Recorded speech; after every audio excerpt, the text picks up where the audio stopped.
श्री संत सद्गुरू बाळूमामा प्रसन्न. नमस्कार श्रोते हो. आज आपण श्रवण करत आहात माझ्या आवाजातून श्री संत सद्गुरू बाळूमामांचा संदेश. हा संदेश तुम्ही नक्की शेवटपर्यंत बघा.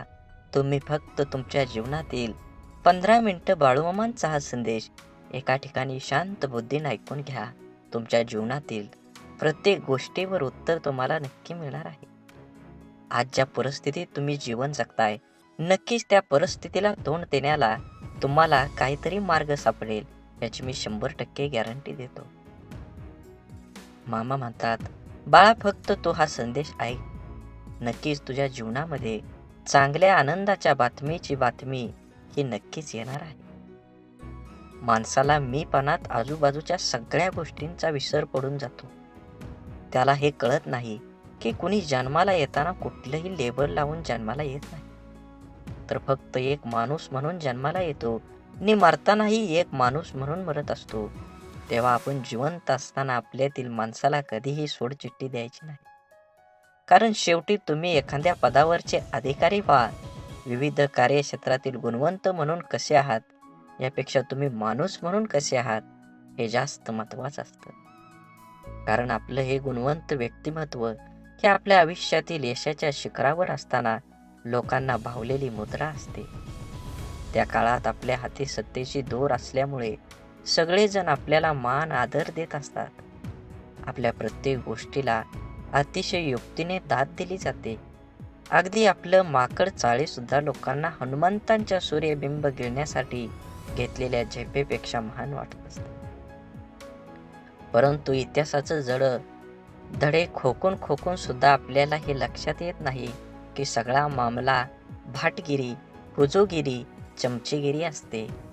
जसे जगन्नाथाच्या रथाखालून चालणाऱ्या कुत्र्याला सारे लोक मला नमस्कार करतात असं वाटतं, पण रथ डोक्यावरून बाजूला होताच पाठीवर काठी बसते आणि सत्याची जाणीव होते. तसंच आपलं होत असतं.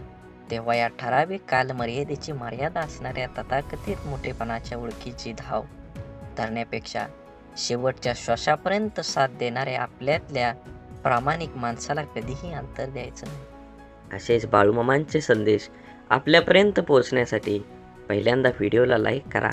चॅनलवर नवीन असाल तर चॅनलला सबस्क्राईब करून शेजारील बेल आयकॉन नक्की प्रेस करा, जेणेकरून येणारे असेच नवनवीन व्हिडिओ आपल्यापर्यंत पहिल्यांदा पोहोचतील. आणि बाळूमामांच्या नावाचा जयघोष करा कमेंटमध्ये. बाळूमामा म्हणतात, आयुष्यात आनंदी क्षणासाठी पैशाने कमवलेल्या वस्तूपेक्षा स्वभावाने कमवलेली माणसं जास्त सुख देतात. स्वभाव पेढ्यासारखा पाहिजे, जो राजवाड्यात जेवढी चव देतो तेवढीच चव झोपडीत पण देतो. ज्याची सुरुवात इमानदारी, जो कष्ट आणि शून्यापासून होते, त्यांना हारण्याची, घाबरण्याची, ओळख निर्माण करण्याची गरज आणि भीती नसते. त्या सर्व गोष्टी आपोआप मिळतात.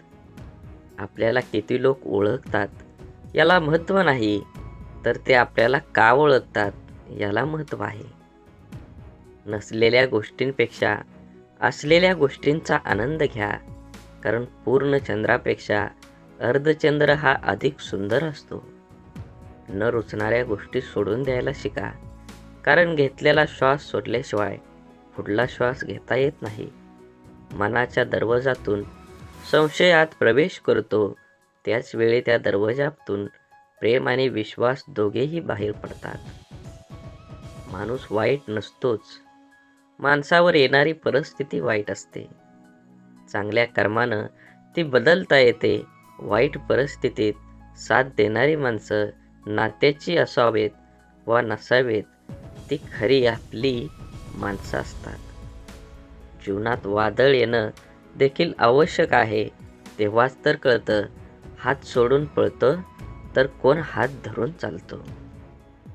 जेव्हा तुम्ही मनावर विजय मिळवता, तेव्हा कोणतीही विषय तुमची नजर आणि मार्ग विचलित करू शकत नाही.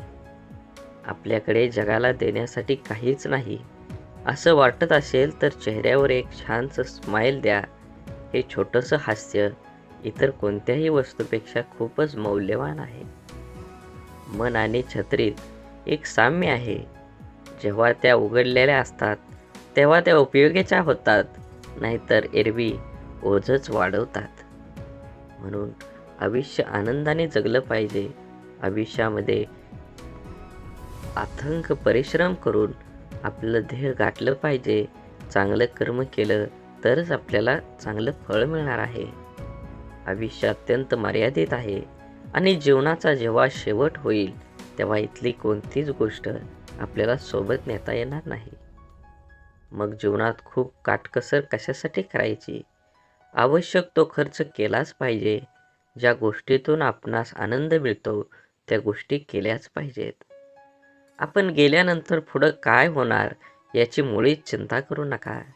कारण आपला देह जेव्हा मातीत मिसळून जाईल तेव्हा कोणी आपलं कौतुक केलं, काय टीका केली, काय फरक पडतो?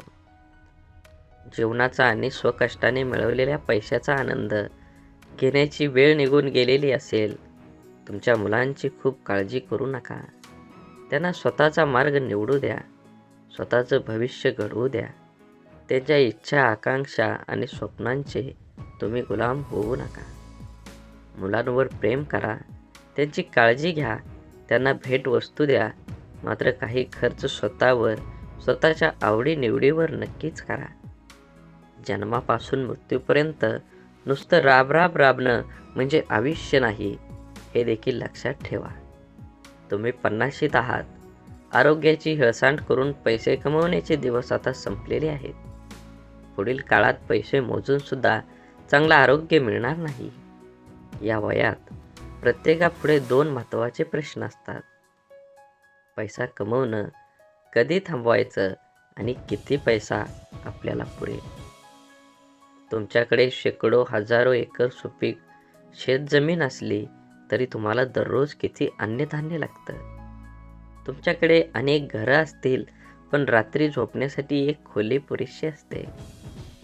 एक दिवस आनंदाशिवाय गेला तर आयुष्याला एक दिवस तुम्ही गमावला आहात. एक दिवस आनंदात गेला तर आयुष्यातला एक दिवस तुम्ही कमवला आहात. हे लक्षात असू द्या. आणखी एक गोष्ट, तुमचा स्वभाव खेळकर, उमदा असेल तर तुम्ही आजारातून लवकर बरे व्हाल आणि तुम्ही कायम प्रफुल्लित असाल तर तुम्ही आजारी पडणार नाहीत.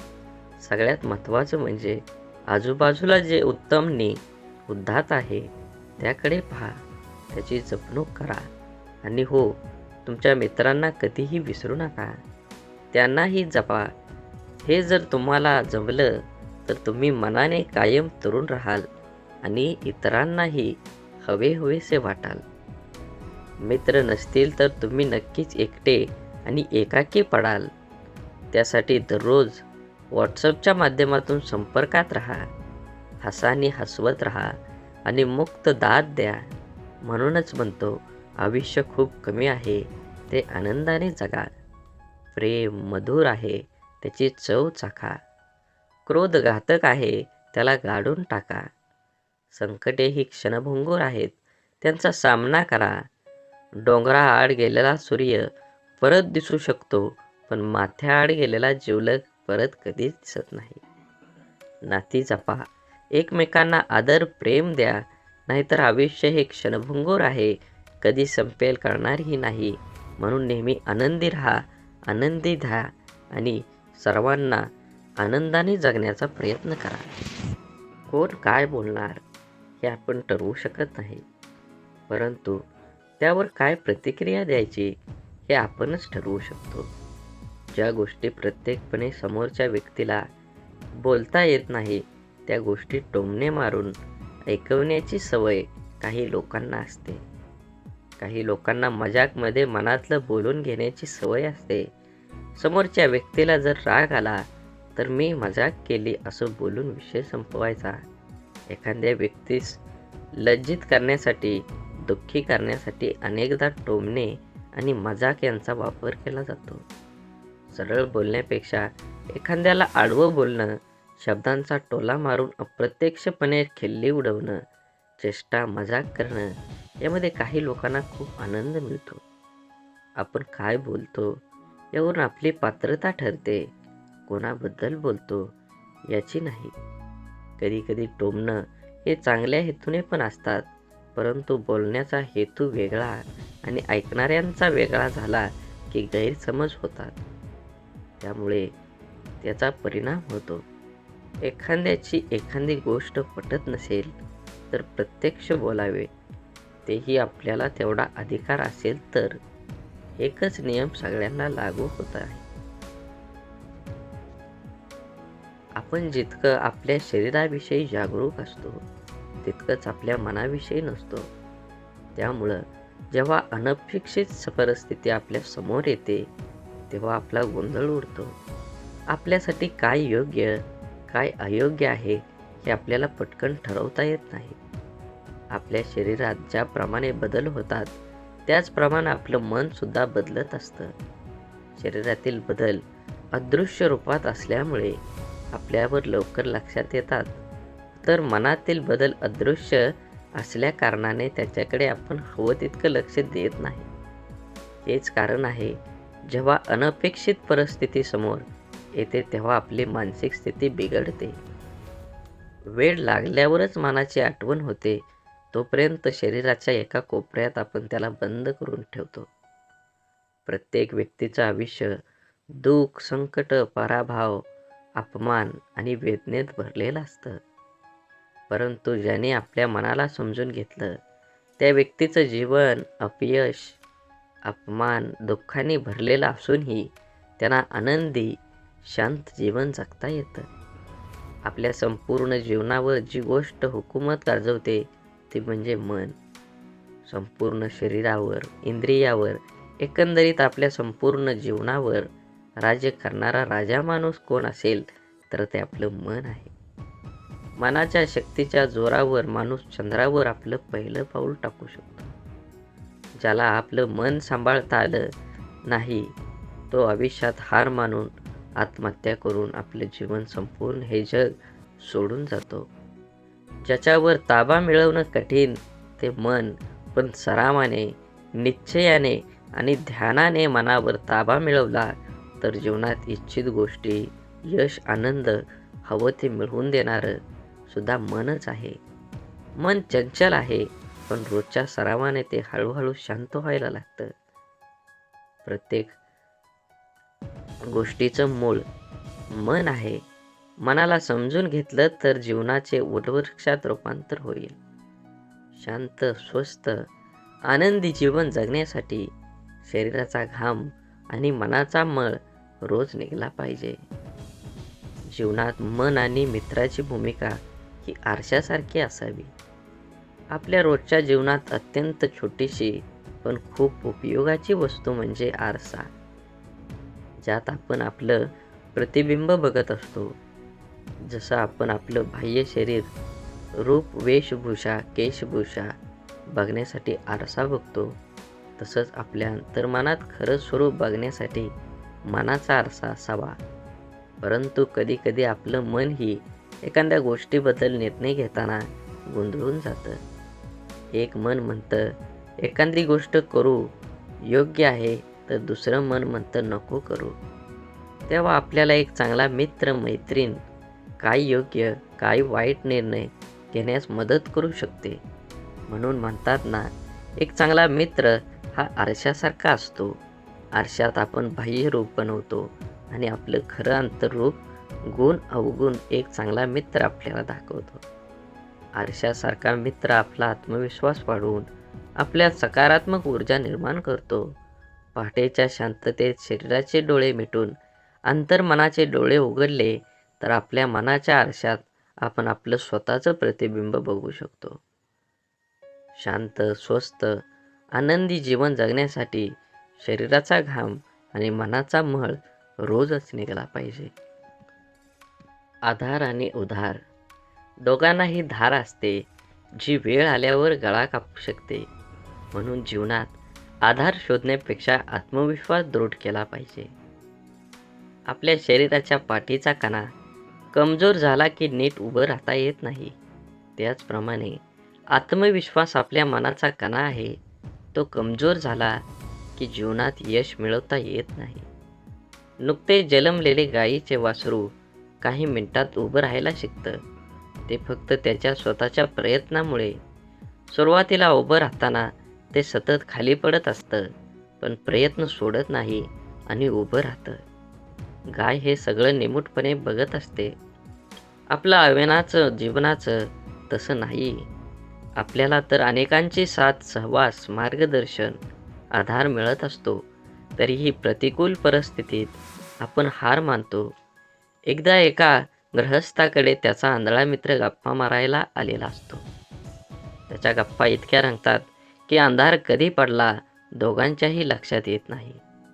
आंधळा मित्र जायला निघाल्यावर ते गृहस्थ त्याच्या हाती कंदील देतात आणि म्हणतात, बाहेर खूप अंधार आहे, कंदील सोबत घेऊन जा. यावर तो आंधळा मित्र हसतो आणि म्हणतो, मी तर आंधळा आहे, मला अंधार आणि उजेड सारखाच, मला कंदिलाचा काय उपयोग. तेव्हा ते गृहस्थ म्हणतात, हा कंदील तुझ्यासाठी नाही, डोळस माणसांसाठी आहे. ज्या कंदिलामुळे तुला कोणताही धडकणार नाही. त्याला ते पटलं आणि तो कंदील घेऊन रस्त्याने चालू लागला. मात्र थोड्या वेळात एक माणूस त्याला येऊन धडकतो. तेव्हा तो ओरडतो, अरे कोण आहेस? तुला माझ्या हातातला पेटता कंदील दिसत नाही का? त्यावर धडकलेला माणूस म्हणतो, अरे बाबा, तुझा कंदील विझून गेला आहे, हे तुझ्या लक्षात नाही का आलं?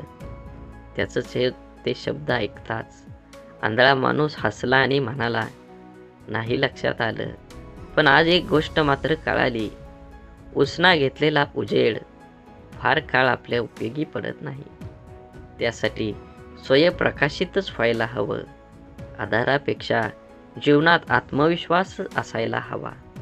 म्हणून जीवनात खूप वेळेस आपण एखादी गोष्ट मिळवण्यासाठी खूप प्रयत्न करतो, तरीही ते आपल्याला मिळत नाही. आणि एखाद्या व्यक्तीला तीच गोष्ट कुठलाही प्रयत्न न करता सहज मिळून जाते. तेव्हा आपला देवावरचा विश्वास कुठंतरी कमी होतो. परंतु एक त्रिलाख सत्य आहे, या दुनियेत कुठलीही गोष्ट विनाकारण घडत नाही. कोणालाच कर्मापेक्षा कमी किंवा जास्त काहीच मिळत नाही. हे जर आपण समजून घेतलं आणि स्वीकारलं तर जीवनात सुखदुःख, यश अपयश सर्वच गोष्टी सहज स्वीकारल्या सोप्या जातात. आज आपण जे काही आहोत ते आपण भूतकाळात केलेल्या कर्माने आहोत आणि आज वर्तमानात जे कर्म आपण करू हेच भविष्यात समोर येणार आहे. आयुष्यात काही गोष्टी आपल्या हातात असतात तर काही गोष्टी नसतात. ज्या गोष्टी आपल्या हातात नाहीत त्याबद्दल आपण काहीच करू शकत नाही. त्यामुळे आपण आपल्या हातात असणाऱ्या गोष्टींवर लक्ष दिले पाहिजे. नकारात्मक विचारांना आपल्यामध्ये येण्याची परवानगी देण्यापेक्षा शक्य असेल तेवढं त्यांच्याकडे दुर्लक्ष करणं हेच योग्य आहे. आयुष्य सोपंच आहे, आपण खूप अवघड पद्धतीने जगतो. आपल्या जीवनात जे आवडतं, जे हवं असतं ते मिळालं नाही की आपल्याला जगणं निरर्थक वाटतं आणि आयुष्य कठीण आहे असं वाटायला लागतं. आपल्याला जीवनात जे पाहिजे ते सर्व काही मिळू शकतं. त्यासाठी अट एकच असते, हवी ती गोष्ट मिळवण्यासाठी आपली स्वतःची तेवढी पात्रता असावी लागते. जीवनात फुकट काहीच मिळत नाही. हे हवं असतं याच्या मोबदल्यात त्याची योग्य किंमतच द्यावी लागते. आपली जेवढी योग्यता, पात्रता असते तेवढीच गोष्ट आपल्याला मिळते. नशिबाने काही वेळेस कोणतीही कष्ट न करता आपल्याला जीवनात चांगल्या गोष्टी मिळतातही. पण आपण जर स्वतःला त्या लायक बनवू शकलो नाही तर त्या गोष्टी आपल्या जीवनात राहत नाहीत. चांगलं वागण्याच्या, चांगलं दाखवण्याच्या मुखवटा जास्त काळ धारण करता येत नाही. आपण जसे आहोत तसे जगात दाखवत नाही, म्हणून आपल्याला जगताना अनेक अडचणी येतात आणि आयुष्य कठीण असं वाटायला लागतं. आपल्या वागण्या बोलण्यात सहजता असली की आयुष्यात चांगल्या गोष्टी मिळतात आणि जगणं सहज सुंदर होतं.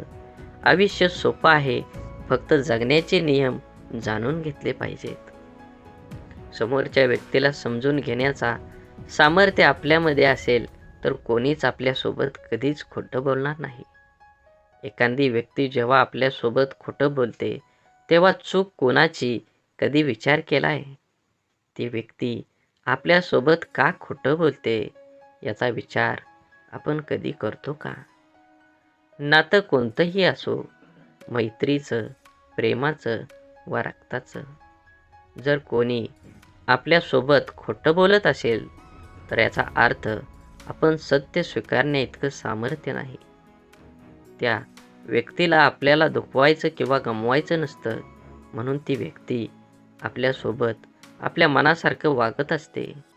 आपल्याला जे आवडत तेच करणं किंवा वेगळं काही केलं तर खोटं बोलून लपवणं, या आणि अशा अनेक गोष्टी ती व्यक्ती आपल्यासाठी करत असते. एक व्यक्ती किती जणांच्या मनासारखं वागू शकते?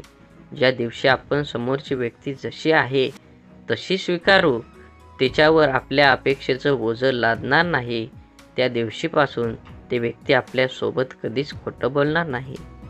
एखादी गोष्ट चुकली असेल तर आपल्याला चूक आणि बरोबर काय यातला फरक प्रेमाने समजून घेऊन त्या व्यक्तीला निदर्शनात आणून दिला पाहिजे.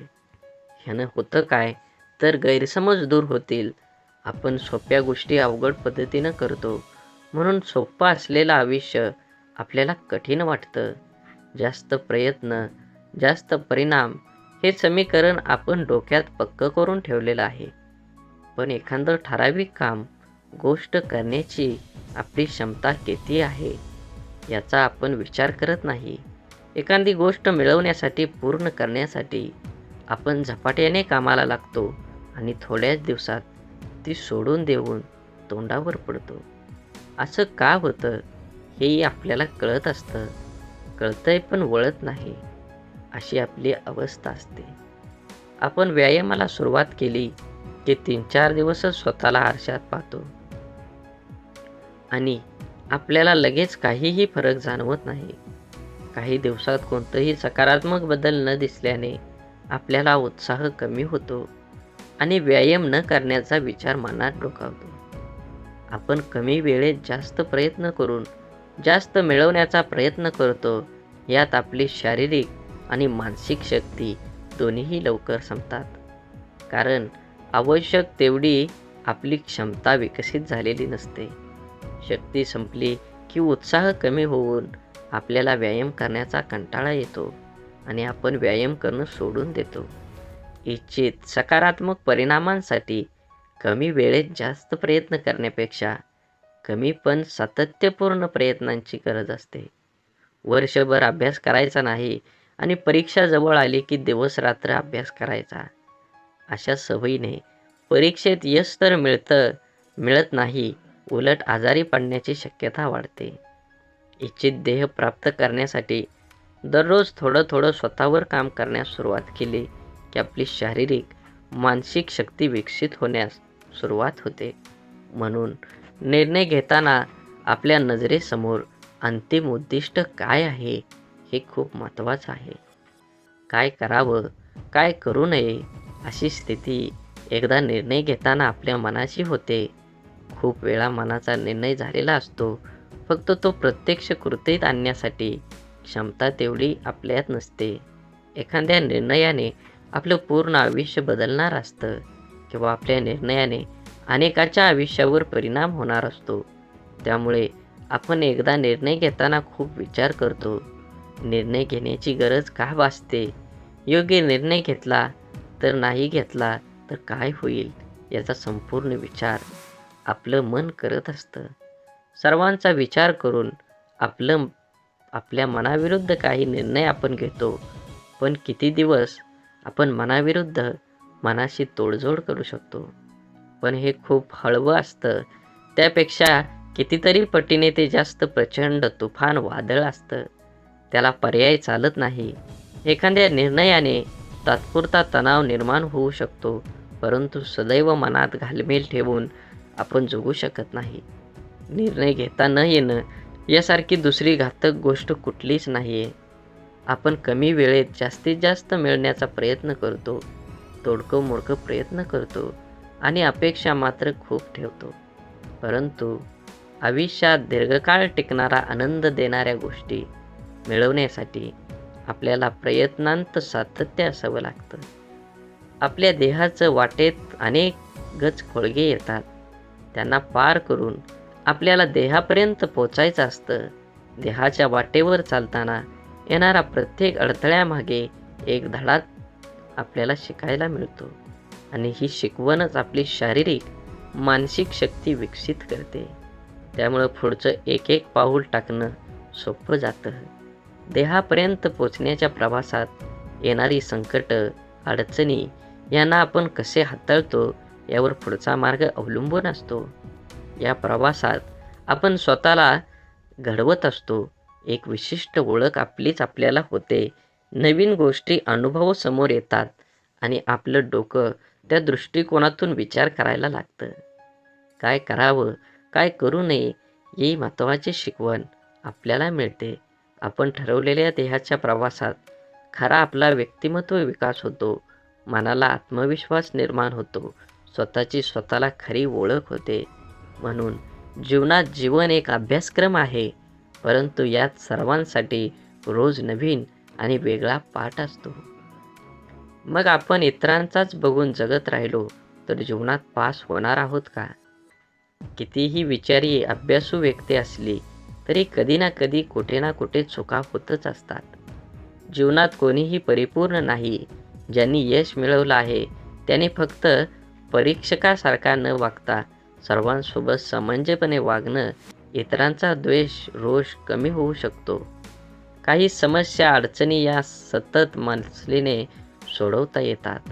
एखाद्या शब्दाचा गोष्टीचा आपल्या परीनेच अर्थ लावून वादविवाद तर वाढवण्यापेक्षा संवाद साधण्याचा प्रयत्न केला तर समस्या कमी होऊ शकतात. जीवनात सुख दुःख यश अपयश येतच राहणार. आपल्याला वागण्यात समतोल राखता येणं खूप महत्त्वाचं. माणूस प्रमाणापेक्षा जास्त अहंकारी होऊ नये म्हणून देव आपल्याला दुःख अपयश देतो. माणसाच्या आशा अपेक्षा राग अहंकार अपयशाने दुःखाने नियंत्रित राहतात.